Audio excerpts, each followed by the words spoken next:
All right. And we are live, I believe, on both X and YouTube. I will be able to see the comments of anybody who posts anything anywhere. So if you guys do that, I'm going to wait before we get into this to let Discord, let the announcement go on Discord before we really get into it. There it goes. Okay. Excellent. So, howdy, y'all. This is Kyle Whittington. I am joined today by Dom Dalmaso of the Logos Project. And obviously, it's kind of hard to not know the news, especially at this hour. But Pope Francis passed away this morning around 7:30 ish Rome time, and yeah, it's probably around today. You've been going about your day, and you are. Yeah, I don't know. A range of emotions I've felt. So, Dom, thanks for joining. Why don't you just kind of, I guess, today, just kind of like walk us through how you've been doing today. Yeah, thanks, Kyle. It's honestly surreal. I woke up and my brother texted me. He's like, Pope Francis passed away, and I was like, no way. This he must have been misinformed. I checked through Google at first and looked at some of the people I read sometimes, and yep, he did. He did in fact pass away this morning, and I don't think I fully processed it yet. If I'm honest, it's very surreal. I mean, the last time a pope passed away, he was not the reigning pope. That was in 2022, the last day of the year of 2022. That was very emotional for me because it was Pope Benedict, and I've been reading, studying Pope Benedict for years, and I just felt like a spiritual affinity. I felt close to him. I kind of saw him as a spiritual father. Obviously, the reigning pope, Pope Francis, is in a official capacity your spiritual father, but it's true I wasn't as close to Pope Francis spiritually as I was to Pope Benedict. But still, like, last time a reigning pope passed away, it was in my life, in my Catholic life, was in 2005 when Saint John Paul II passed away, and I was just a kid, so I didn't really understand what was going on. It was like a curiosity, but I do remember the event. I was in the living room of at the time we were living in an apartment in France, and the white smoke appeared on the TV, and Pope Benedict walked out on the balcony, and I didn't know who he was, and so I remember that event in 2005. Of course, there was the 2013 resignation, and at that time when Pope Francis was elected, I was a Benedictine novice at Clear Creek. And I remember finding out about the election of Pope Francis as I was serving food in the refectory. I was on serving duty as a novice, and I remembered that. And Father Abbott was late because he was, I think, watching the news, or maybe he wasn't late. He just kind of walked in, and I could tell that he had heard the news. And so at recreation, he told us that Pope Francis had gotten elected. Anyway, and so that's all just to say that it's a very surreal day. I woke up, found out the news, and now I'm just kind of processing it. So so maybe I could just process it with you, Kyle, here live, because it's just strange. Yeah, it's strange. I'm definitely pray for Pope Francis. One thing to consider is you have to kind of find a delicate balance between celebrating that Easter joy and also mourning for our spiritual father. That's going to be a difficult balance to hit, but of course we do our best. But yeah, those are my thoughts, Kyle. Yeah, no, it was kind of one of those things. Haley's in the chat saying how, like, I wasn't Catholic when a reigning pope passed. Yeah, me too. I converted in 2010. Tyler, I've officially been a Catholic for 2 days now. Yep. So Tyler, you're kind of in the same boat as a lot of us right now. This is an experience that many of us have not experienced. So, yeah, it's. I found out because I woke up and shortly thereafter I checked my phone and I'm seeing the notifications, and I follow a few British people on Twitter, and I've got notifications turned on. So one of them, and thank God he deleted it because it was just, too soon. Everybody's got the joke of like, I'm a sede vacantist now. And when I saw that and I kind of suspected, I think I know what this means. I checked it and he'd already deleted the post, but Hmm. he's like, Pope Francis has passed away, and right now I'm suited up because I decided, well, I'm going to dress for a funeral and I'm going to go to mass today, and yeah, and I gotta say, I'm sure you and most people watching this have lost close loved ones before. And one thing that always strikes me whenever that happens is just the lack of pause that the world takes. The world does, in Yeah. fact, keep turning. Yeah. And, I still had to go on my morning meeting, and, most of my coworkers are not Catholic. So, it's just a normal Monday for them. And, Hmm. that's to be expected. But of course, I go into mass at the Franciscan chapel and the priest is still wearing white. There was a mention, Pope Francis got a couple of mentions, but the homily was still primarily focused on Easter and the resurrection. Hmm. And I was really struck by, if you read Thomas à Kempis's The Imitation of Christ, in it he says you need to be holy in this life. Don't count on the next life and the prayers of those who love you, because you will quickly be forgotten. Yeah. And seeing how, well, one, the chapel was packed, which praise God for that, but like, not even the church has really skipped a beat here, and Hmm. which is appropriate. Like, I'm not saying that, but it just really struck me that, the head of the church here on earth died today, and yet that wasn't a stop everything and commemorate this and pray and whatnot. Of course, that was called to, but things are kind of carrying on as normal. And, if we're doing that for the Pope, or if that's as little as we're doing for the Pope right now, I'm not saying that things aren't coming down the line and are, we're not,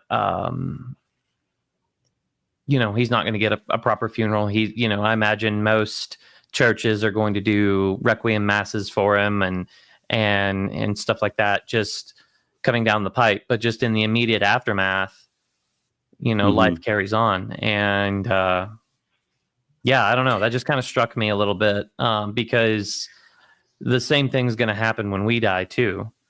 The Hmm. world will continue to carry on, except, we're not going to have requiem masses in every church in the world for us. And, that's appropriate because we don't shoulder as much burden, as much responsibility as that of the Pope. So, yeah, I don't know if you had any thoughts on that. No, I do. You mentioned the fact that when people pass away, the world just keeps turning, and that's kind of a disconcerting thought. I mean, because it's almost like when people die, people forget about them. Not right Mhm. away. Some people last in other people's memory longer than others, but eventually the wheel of time keeps turning, and people do forget. I mean, think of the thousands and millions of good Catholics that have died, or good bishops or good popes that no one ever thinks about. And I think the one thing that we can think about that's consoling is that ultimately, the one person who doesn't forget any single one of us is God. Uh, Pope Benedict oftentimes talked about the basis of our immortality being God's memory. And so Pope Francis, although the church will continue and some people will forget about him, just as some people have forgotten about John Paul II or John the 23rd or Paul the Mhm. Sixth, although the church's life will continue, God remembers every single member of his body. And so in eternity, we'll all be, gathered together. And so I think that's consoling, because you and I, Kyle, we're going to pass away. And, Mhm. our children or your children, if I have children, right, they'll remember us, our siblings or our nieces Sure. and nephews. But eventually, you know, because I never think about my great great great aunt. Like I don't even know if I have one, right? Um, but eventually, that's the consoling thing about being a Christian, about being a Catholic, which is that we are etched into the memory of God for eternity, and that's the source of our eternal life. So that's consoling, I think. Another thing that I made a little bit of a facetious, friendly joke, not one at the expense of the solemnity of the situation, but I said to my brother earlier today, I had forgotten that popes died. I forgot that they could do that. Yeah. So it adds to the surrealness of the day, which is, yes, the pope has died, and it's almost like in practice, in my experience, I've forgotten that that's one of the things that popes do. They die. And so I think that's part of the kind of the shock, right? The grief, like, because he is, some people love Pope Francis. Some people are very critical of Pope Francis. Regardless of your stance, we did lose a father, right? It's kind of like the way I see it is, if someone really doesn't like Pope Francis, you could compare it to someone who has had a really rough relationship with their own father, maybe Yeah. even a dysfunctional one. Well, when you lose your father, right, regardless of the relationship there, something happens, something is missing, like in your own soul, And so Mhm. I think maybe kind of focusing on that and bringing that to prayer would be a beautiful thing to do right now, and uniting it to the kind of bittersweet in between space we have to be in during this Easter tide, kind of allowing that grief to kind of sublimate into the joy of the resurrection, a kind of hope, right? That Pope Francis, surely he received the last rites. He went to confession, and so we should pray for his soul, and we'll see him one day in heaven, and we'll reconcile. There's a lot of feuding in the church, and there's going to be a reconciliation there. All the bitterness will be wiped away. So those are Yeah. things to think about. Yeah. Yeah. So, I've got on the thumbnail here, what do we do now? So I want to just kind of talk about what our appropriate response is and what we as Catholics should be doing. If you're a Protestant or non-believing viewer, a lot of this stuff isn't going to pertain to you.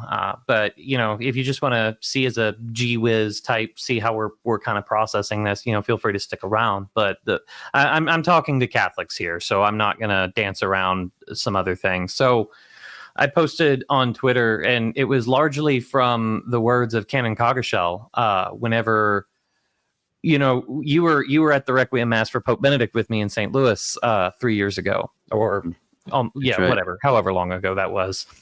And that's why I thought like having you on tonight was appropriate, because you and I have done this before, just not for a reigning pope. But I don't know if you remember from Canon Coggeshall's homily was that one thing that he's never I love about this man. He's not subtle, and he's not afraid to like really call you to virtue.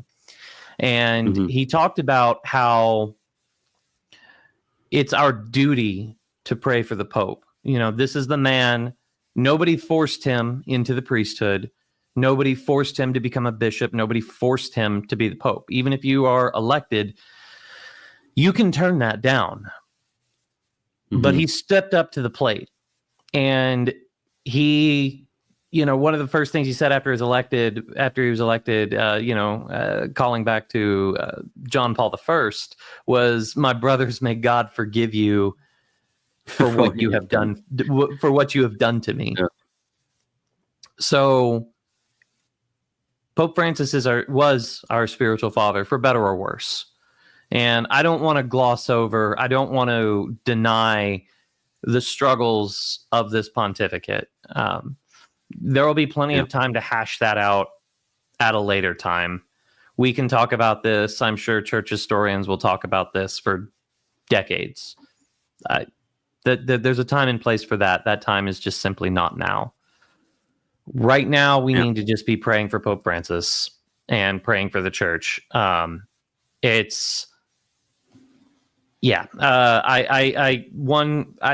These reactions have been few and far between, but I've seen them online.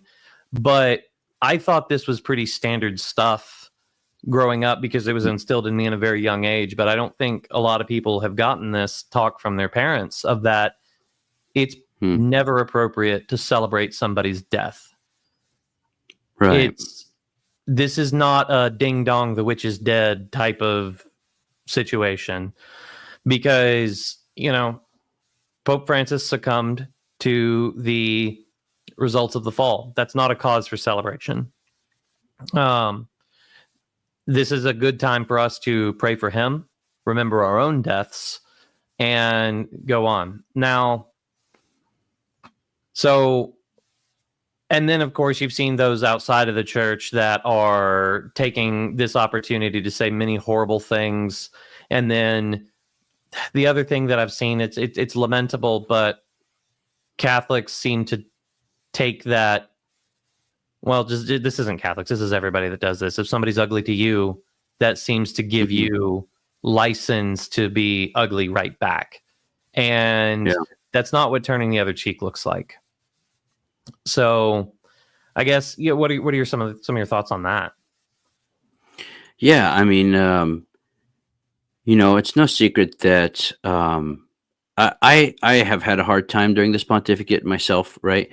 I just, maybe it's completely my fault. I don't know, right? All I know is that there's things that I just kind of struggle to wrap my mind around. But when someone dies, right, the idea that is a great opportunity to rejoice and cheer, and as if we were in the old pagan world of the Caesars conquering the barbarians, right, like, and rejoicing at the death of the tribe leaders. Like, being a Christian is something radically new. It's this idea that we're meant to love everyone, including our enemies, let alone the leaders of our church, let alone, our spiritual fathers, and so the idea that rejoicing at the death of someone because, it's like rejoicing at the death of your own father because, you didn't have a good relationship with him. Like, that just doesn't work. Some people will, of course, there are the extremes who say that Pope Francis wasn't the Pope or things like that, right? That's just, that's a separate case, I guess. But even then, right? Why would anyone rejoice at the death of someone else? That doesn't make any Christian sense at all. So there's no excuse for that, Especially whenever you tag on this person died and surely went to hell. I'm sorry, that's straight from the pit of hell. That's not coming from God. That's not coming from heaven. That is just straight up demonic. Demons rejoice whenever someone goes to hell. That's not Christians don't do that. Yeah. I see that as just immaturity. Like yes. I'm not saying there's no guilt there, like people are responsible for what they say. But usually if I hear something like that, I'm thinking, well, someone's having a tantrum. Like, you can't really reason. There's no intellectual maturity there. It's just, this is road rage, but I call it internet rage. Right. With road rage, you're in a car, you see other cars, there's a disconnect, and so you treat other people as objects because, in a certain sense, they are in that moment. They're kind of moving boxes, right? Same thing on the internet, and so you think you can get away with things because you're behind the screen. And so I think that's part of it, right? It's just this immaturity that's fueled by the digital mediation, you might say. But it's just not worth even, I don't know. I stay away from that stuff as best as I can because, it's not serious. But, one thing that the death of a pope has made me think about is, it's a great opportunity to actually meditate on the mystery of the church, what the church is, on the mystery of the Petrine office. There's a sense in which the Petrine office is part of the deposit of the faith, and the deposit of the faith is a deposit of mysteries. Ultimately, they all kind of culminate in a single mystery, which is the incarnation, which reveals to us the Trinity, but also it reveals to us our own humanity. But in the incarnation, you have kind of God and creation touching, right? God and man touching in a unity, the unity of Christ. And that unity is almost like a big bang. It spreads. It's like has ripple effects, and one of those I mean, those ripple effects, in a certain sense, are the church, right? And so all the offices in the church, right? The early church fathers, especially Irenaeus, speaks of them as spiritual offices, pneumatic offices. And so there's something about ecclesiastical offices that are part of the faith. They're mysteries in a certain sense. And one theologian speaks of something he calls the Christological constellation. And what he means by that is that if you look at the life of Jesus on earth, you have Jesus surrounded by his apostles, which are in a certain sense an extension of his body, a kind of primordial cell of the church. You have Peter, you have James, you have John, you have Paul, and of course, in the background is the Blessed Virgin Mary. And this theologian is basically saying that all of these apostles and the Blessed Virgin, in a certain sense, are archetypes for the life of the church of all ages. And so there's a Marian dimension to the church, a Petrine dimension, a Pauline dimension, a Johannine dimension of the church. And so the death of a pope is a great opportunity to reflect on the Petrine dimension of the church, on what the pope is, his office, what kind of office is it? And I would say it's a Eucharistic office, which means it's tied to the love of Christ, to the union of his body, right? Peter is a sign of unity. And yet the church is both human and divine in a certain sense. And that means that you have this unity in the midst of division. It's a paradox, and so I just think that the death of the head of the college is actually a great opportunity to reflect on the communion of the church, on the Petrine dimension of the church, on its failings, but also its glories, and also its necessity, and things like that. And the fact that it's not just an abstract law, but it's filled by persons with personalities, right? Yeah. So it's just a lot of food for reflection right now. Yeah. I'm sorry, I totally got distracted from this. John, I know you've been showing up in my streams a lot. You're one of the names that I recognize. I never put two and two together until I saw this. I didn't realize you were the same John Colarafi, I hope I'm pronouncing that right, who wrote this. I just now put that together. So, nice. Anyway, welcome. So, anyway, yeah, no, that is something that, like, there's an element of mourning that's going on here, but at the same time, like, how fitting that we're celebrating the resurrection, because we lost our spiritual father today, but here in within the next 3 weeks, our spiritual father is going to be returned. That's right. Yeah. So I think you might be able to speak to that mystery a little bit more than I can, but I don't know. I don't know if there's something there, if I'm just grasping at straws. No, yeah. I mean, that's the thing about the offices of the church, that they're filled by real human beings. But as you just pointed out, human beings die, right? And so in a certain sense, if you look at the definition of Vatican I, the idea of perpetuity, right? The life of the church is the resurrected life of Christ. And so in a certain sense, you could say that the life of Easter is the life that sustains the church, her perpetuity in all her dimensions, right? Petrine and Marian. And so, yes, we've lost a spiritual father, but we are going to gain a new one, right? Mm-hmm. And so that'll be another occasion for joy. The election of a new pope is always an extremely joyful moment in the life of the church. I mean, having lived through Benedict's, Francis's, and even John Paul II. Well, I wasn't alive when he was elected, of course. So actually, it's just Benedict and Francis. But I've heard stories of when John Paul was elected.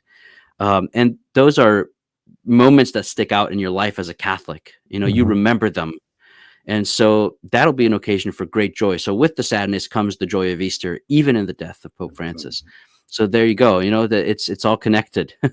Yeah. So. No, and I love this story of venerable now Emil Capon, who's the U.S. Army military chaplain, Medal of Honor recipient, and it seems to be on the track to sainthood. Mm-hmm. Whenever they were carting him away for the final time and to his death, and the soldiers around him started to basically get up and fight because they're like, I don't care if we die. We're gonna protect Father Capon as best as we can. And he, waved down and said, don't fight for me. Don't worry about me. I'm going to where I've always wanted to go. And whenever I get there, I'll pray for you. And obviously I'm not calling for instead of a funeral, we give Pope Francis a canonization mass. Yeah.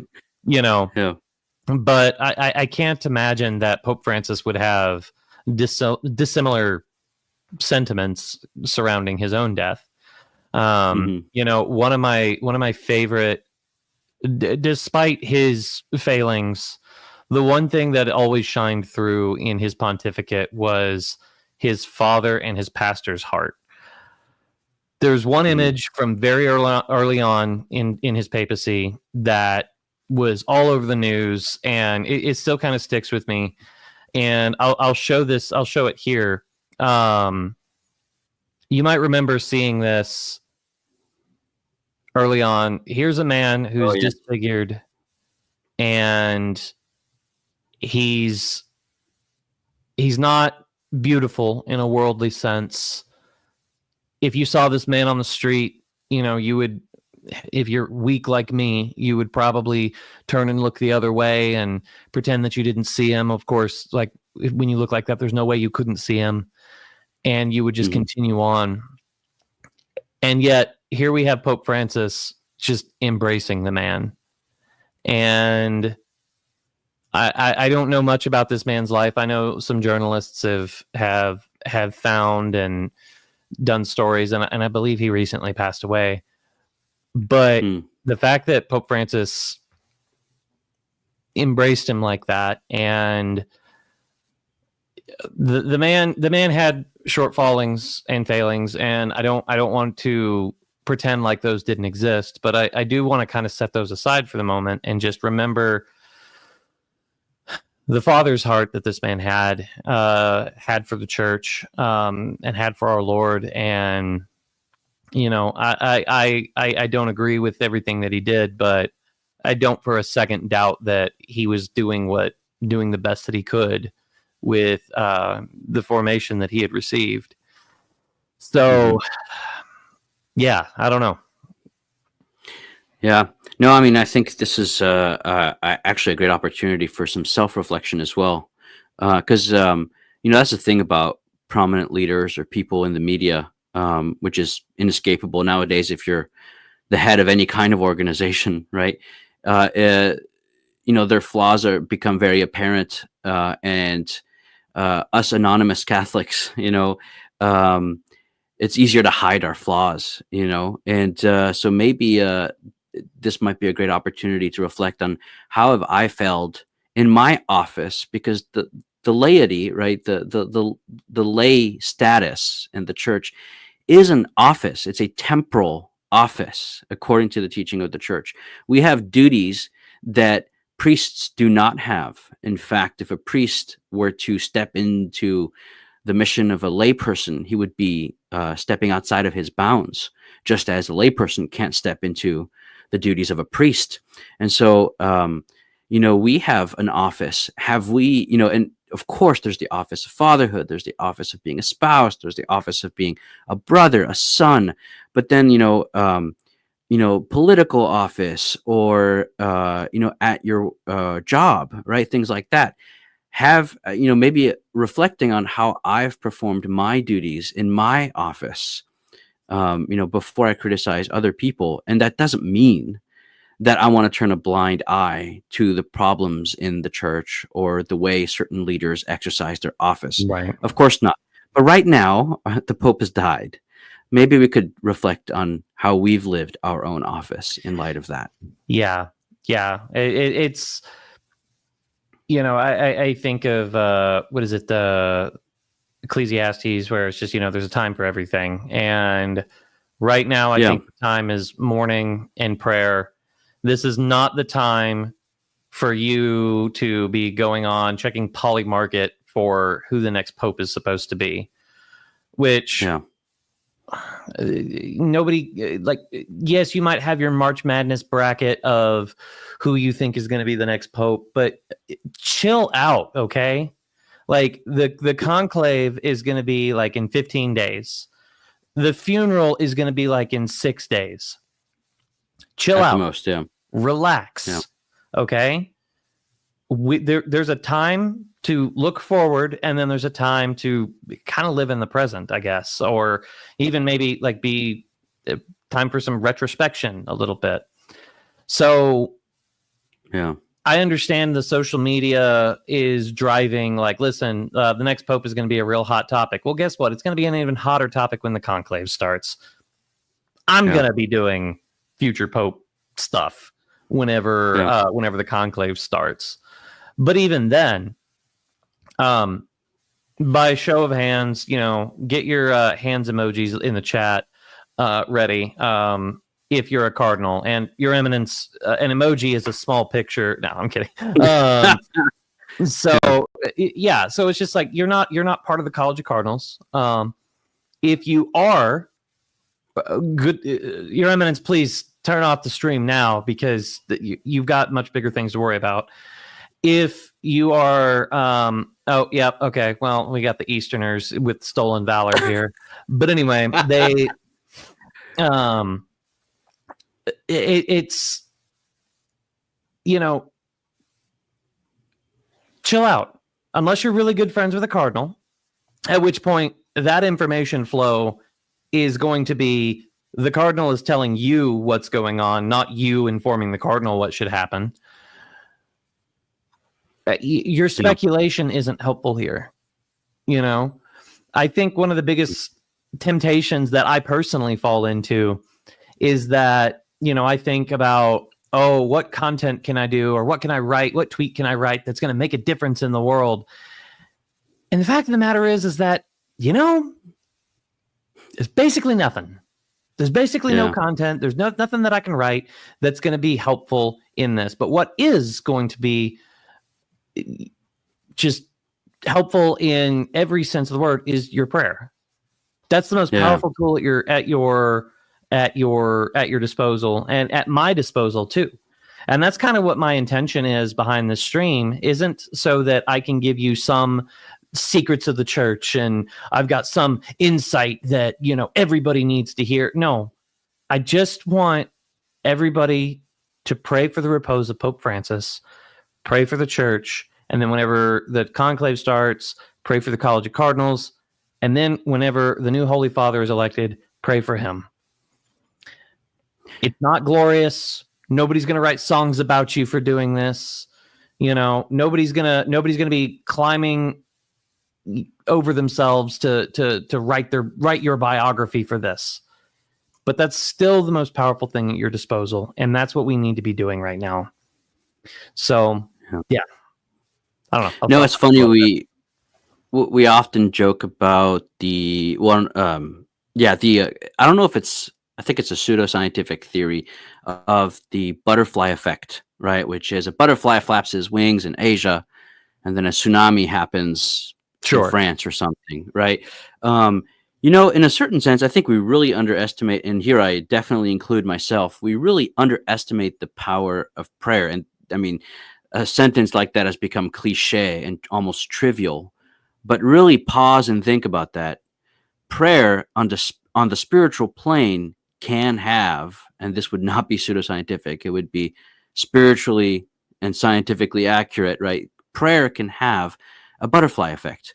There might be this one soul out there who randomly opens up YouTube and clicks on this video by this Kyle Whittington guy and listens to us and hears about the need for prayer and feels moved and gets on their knees and prays for the repose of the soul of Pope Francis and prays for the College of Cardinals and prays for the future Pope. And that little prayer right there, because of the state of that person, they might be suffering. They might be in the midst of a war happening somewhere in the world or what have you, any kind of situation. That prayer right there might just be in the causal chain of an immense spiritual renewal down the line, a kind of spiritual butterfly effect. We really underestimate, and I definitely include myself, the power of prayer just one Hail Mary said with purity of heart, you know. So say a rosary for the repose of the soul of Pope Francis, for this time, for the Church, for the College of Cardinals, and for the upcoming conclave, and you will have done your duty. You have fulfilled your office as a layperson, right? So, Yeah. Yeah. We got a question here. Is it sinful to pontificate on the next pontificate? I heard somewhere it's a type of simony. I don't know if simony is the right word for it, because that usually involves like paying for an office. But I would say that it might fall under the vice of curiositas. I'd be curious to hear what you have to say about that. I guess it depends what I mean. In just shooting from the hip here, it depends what he means about to pontificate on the next pontificate. This will be my edit of this, but let's call it, instead of pontificate, let's call it speculation. Yeah, I don't think there's anything wrong. Not right, like right now, we should pray and grieve and be respectful, right, of the passing of our spiritual father. That's what we should do right now. So today, no, don't do anything like that today.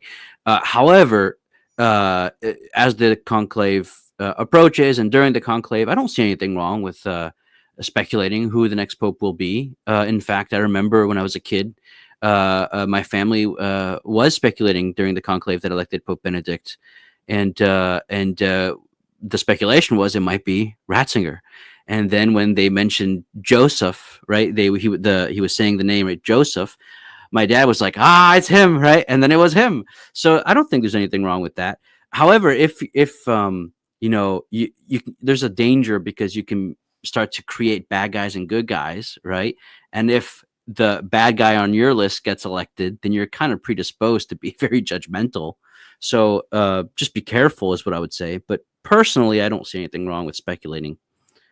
Yeah, no, and I think there's going to be a time for that where, like, everybody's going to be doing it. Drew's in here and he's saying it is least appropriate today, the day he passed. Yeah, so it's just like, hey, maybe let his body get cold first before you do that. Eric Castelli is asking, does this time feel like a moment of spiritual chaos, or is it just me? I don't know if I would call it. What I'm feeling is chaos. It's probably just tumult. It's kind of tumultuous.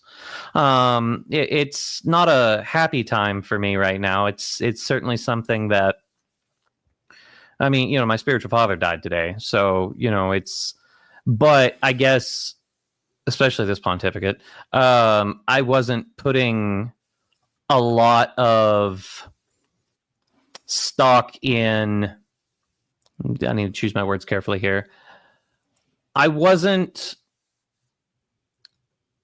This pontificate wasn't the foundation of my faith. I know that the office of the papacy will continue after this, despite all the Petrus Romanus or whatever. That happens every time a new pope's elected. The next pope will be the last one. It's like, yeah, that's what you said. What you've been saying for the past 15 popes, and well, you've been wrong every time, so I assume you're going to be wrong this time. But at the end of the day, it's like the Holy Spirit is guiding the church, and sometimes, depending on the next pope, maybe we get to experience God's mercy, we might get to experience his justice. Either way, praise be to God. I know I probably shouldn't name names here, but there's a situation on Twitter where someone posted Deo gratias because of, this. And I think that's a very appropriate reaction, because it's just like, thanks be to God for this. And the usual talking heads didn't waste a second to jump down his throat on that. But then he clarified, I said the same thing when my own parents passed away. So, it's, we get, the Lord gives and takes away, and that includes right now. And it includes times in your own life whenever the loss will be much more immediate and whatnot. So I think, just there's I don't know why this is the example that's coming to mind right now, but in J.D. Vance's book, Hillbilly Elegy, Hmm. he talks You've read about that? how, huh? You've read that? Is it? Do you recommend it? I haven't read it. Don't read it in front of children. There's a lot of foul language in it, but I would recommend it. I Okay. think it's a good book.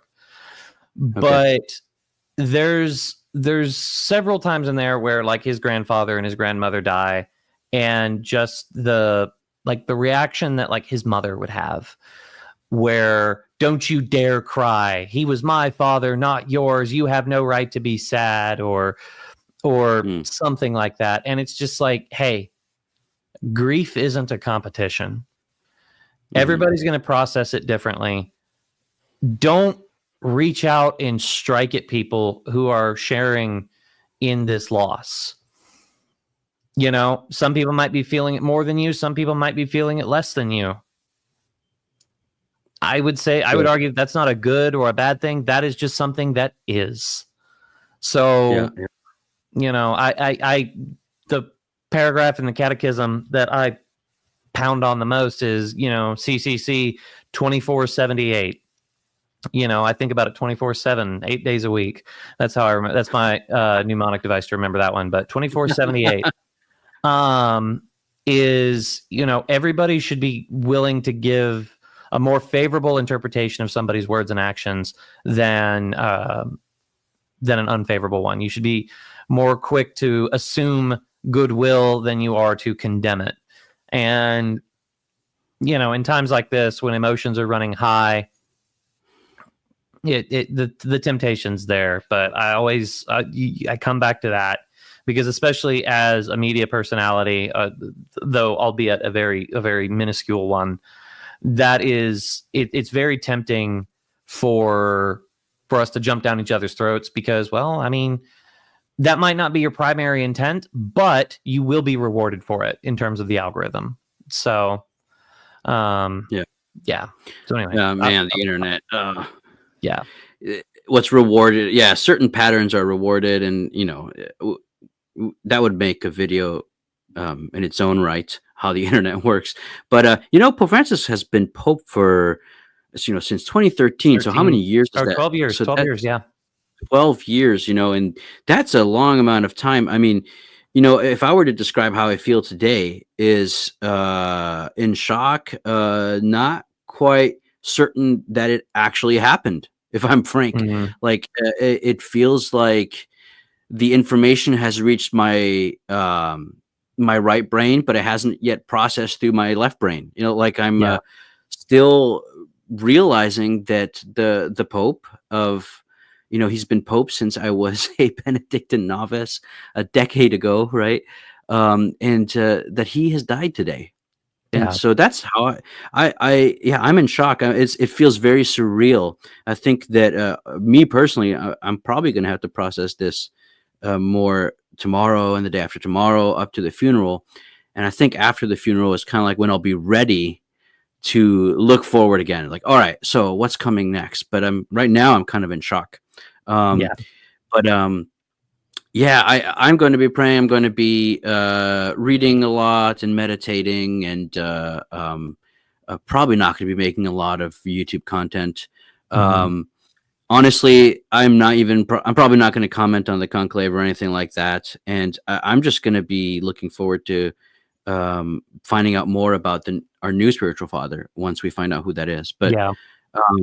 yeah, I mean, the internet is, it's pervasive, it's ubiquitous, it's almost impossible to escape. But unfortunately, it rewards the kind of sensationalism that is not healthy for one's soul, especially in an important time period like this for a Catholic. So maybe an internet fast might just be the right way to grieve, number one, during this time, and number two, to actually enjoy yourself better during the Easter tide, right? So that might be a way to strike the right balance between grief for the Pope and Easter joy, is maybe fasting from the internet.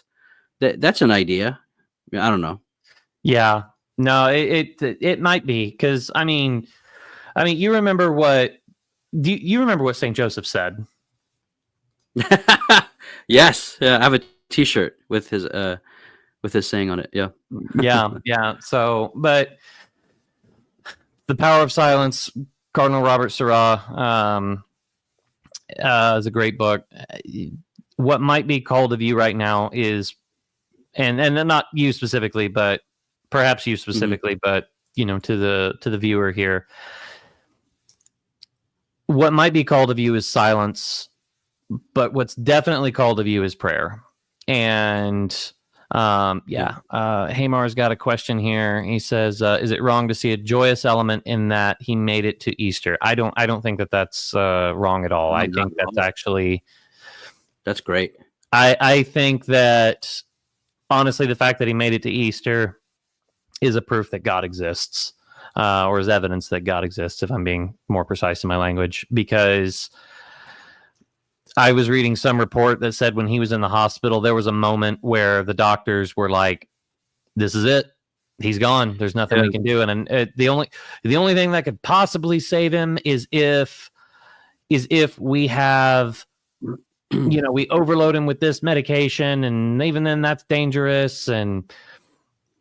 But a nurse said, well, if we don't do it, then it's going to be, he's going to die anyway, so we might as well try. And they did, and ultimately it extended his life for a little bit longer. I do think that was a grace that God gave him to have one last Easter with his flock, and then shortly thereafter called him home, or called him to his judgment. I suppose we can't know for certain for right now his eternal destination, but certainly called him to his judgment, called him to his eternal reward. There we go. So yeah, I think there is some joy there.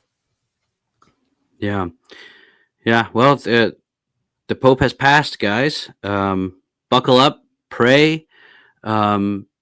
It's honestly, of course, extremely important to respectfully and appropriately as spiritual children grieve for our Father. But this is definitely an exciting time to be a Catholic. A lot of things are going on in the culture. A lot of Protestants are looking at apostolic Christianity.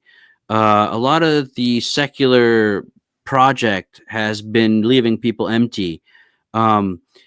This is an opportunity, a moment of revitalization, I think. And I think we've took some hits recently, and maybe that's good. Maybe that's a way of getting a little bit more humility. We used to be a lot more triumphant in the recent past, understandably, but maybe we needed that, and so this is a good time to be Catholic. It's a good time to, again, like you said, Kyle, retrospection, right? I think it's a good time for retrospection, to be a little bit more mature online. This is why, by the way, just a shout out for the Catholic Creator Conference and everything Kyle and Drew are doing, uniting Catholics, right?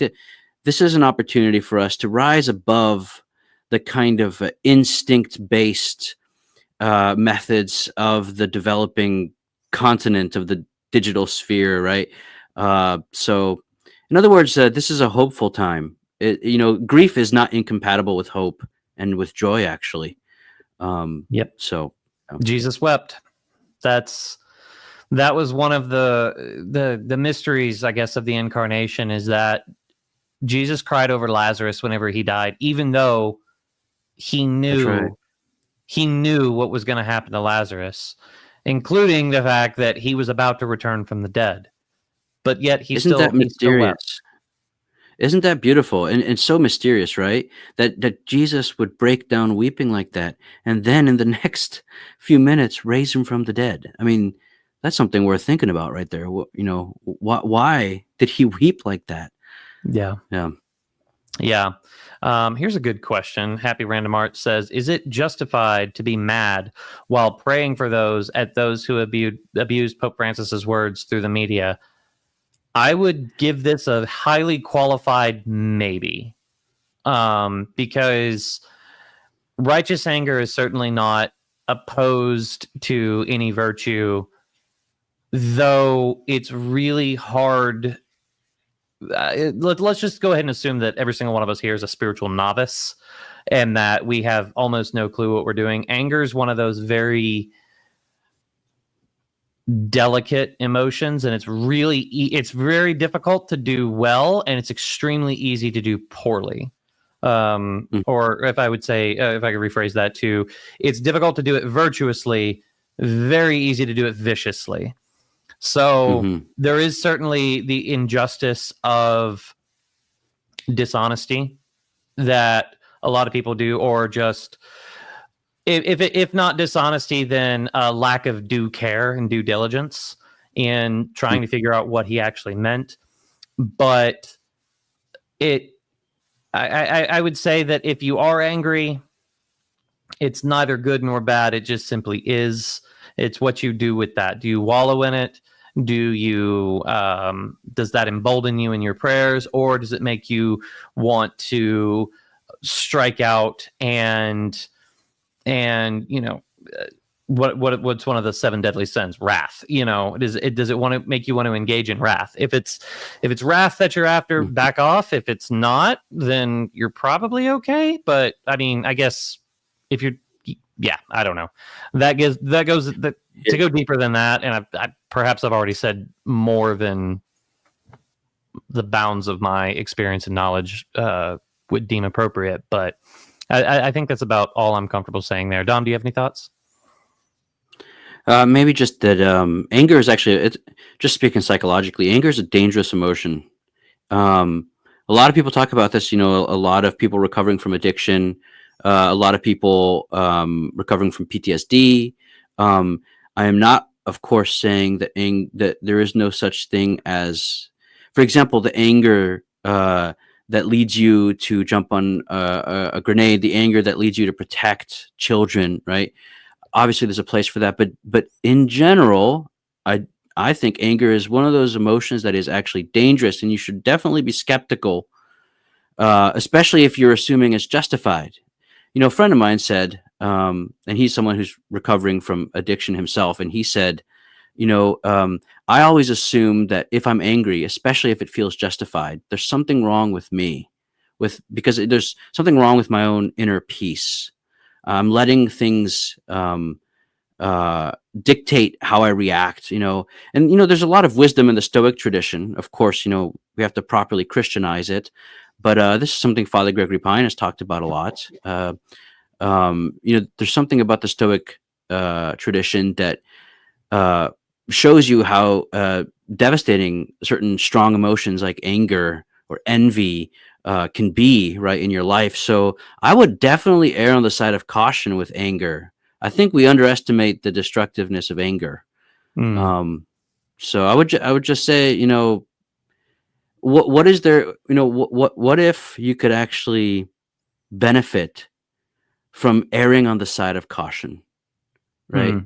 You're not going to be judged for not getting angry, I don't think, in most cases. Sure, there might be cases that call for it, right? And that maybe you should, but it's so hard to determine that I would err on the side of caution. Yeah, but that's my personal. And it's, you can always go to Galatians and look at fruits of the Holy Spirit and fruits of the Spirit, works of the flesh. Anger is not one of the fruits of the Holy Spirit. Peace. That's a great point, Kyle. Yeah. So, but a lot of times it's peace and gentleness and all that. Those are the fruits of the Holy Spirit. Anger, not so much. So, it's Galatians 5. I don't know the exact verse, but I believe it's Galatians 5 is where that is. So, and there's even times where Drew and I we're constantly talking throughout the day, most days, and there's been some times where it's like, hey, I want to do this, and I was like, fruit check. What fruits is this going to produce? Is this going to check? I like that. Yeah, like, hey, what's the fruit check here? What are you doing? And he's like, well, yeah, my intention here is to make people angry. It's like, that's not the work of God. So, so. That's a t-shirt right there. Fruit check. I like that. Fruit check. That. Yeah. Just don't wear that at a pride parade. But anyway. Oh gosh. Yeah. Sorry. Probably shouldn't have said that. Anyway. I would say that to your face, Eric, but I don't think that I can. I don't know if there's a ladder big enough for you to reach my face. I don't know if he's short, but I'm only 5'2". But anyway, um, Oh man. so yeah. But anyway, that's about all I have. But yeah, the things same. like, to answer the thumbnail, or what do we do now? Well, we mourn and we pray, and then we can have our fun and speculate all day long about the conclave, and then whenever the new pope walks out, we can find out who was right and who was wrong. And at the end of that, I hope that we'll realize how meaningless all of our speculation really was, and that our time spent doing that would have probably been better spent in prayer. But that's what I've got. Yeah.